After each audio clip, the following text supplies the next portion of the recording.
আসসালামু আলাইকুম এভরিওয়ান। সবাই কেমন আছেন? আশা করি যে সকলেই ভালো আছেন। আলহামদুলিল্লাহ আমি অনেক অনেক ভালো আছি আল্লাহর রহমতে। তো আজকে এটা কোনো ব্লগ না, তো কিছু কথা বলবো গাইস, ভিডিওটা শেষ পর্যন্ত দেখবেন। তো এটা আমার হচ্ছে লাস্ট ভিডিও চেন্নাইয়ের। আগামীকালকে আমার ফ্লাইট, আমি দেশে যাচ্ছি। সবাই আমার জন্য দোয়া করবেন। আর অতটুকু বলবো গাইস, সবাই আমার জন্য দোয়া করবেন আর আমাকে সবাই সাপোর্ট করবেন। আমি ঘরে যাওয়ার পরে সবাইকে আমি সুন্দর সুন্দর ভিডিও আপলোড দিব, কারণ বিদেশে থাকি তো বিদেশে টাইম মেনটেন করা যায় না, ভিডিও আপলোড করতে পারি না। তার জন্য আমি সরি, দেশে গেলে আমি কন্টিনিউ ভিডিও আপলোড করবো, আপনাদের দিব। আপনারা আমার সবাই সাপোর্ট করবেন।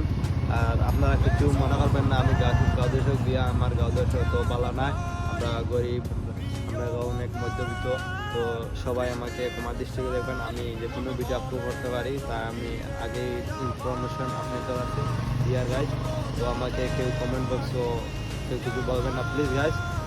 আমরা আমাদের গ্রামের মানুষ অনেক গরিব, বুঝছেন তো। তো এতটুকু গাইজ, তো আমি দেশে যাইব, গিয়ে আপনাদের সুন্দর সুন্দর ভিডিও দিব। আর সবাই আমাকে সাপোর্ট করবেন। আর যারা যারা এই ভিডিও চ্যানেলতেন দেখারা সবাই আপনাদের খেয়াল রাখবা, আপনাদের খেয়াল রাখবা গাইজ। আর ভালো থাকবা, সুন্দর করে ডিউটি করিও, সুন্দর কাম কাজ করিও, লাগবাজ করিও না, এতটুকু গাইজ। আর সবাই ভালো থাকো, সুস্থ বা। আসসালামু আলাইকুম গাইজ, আল্লাহ হাফিজ।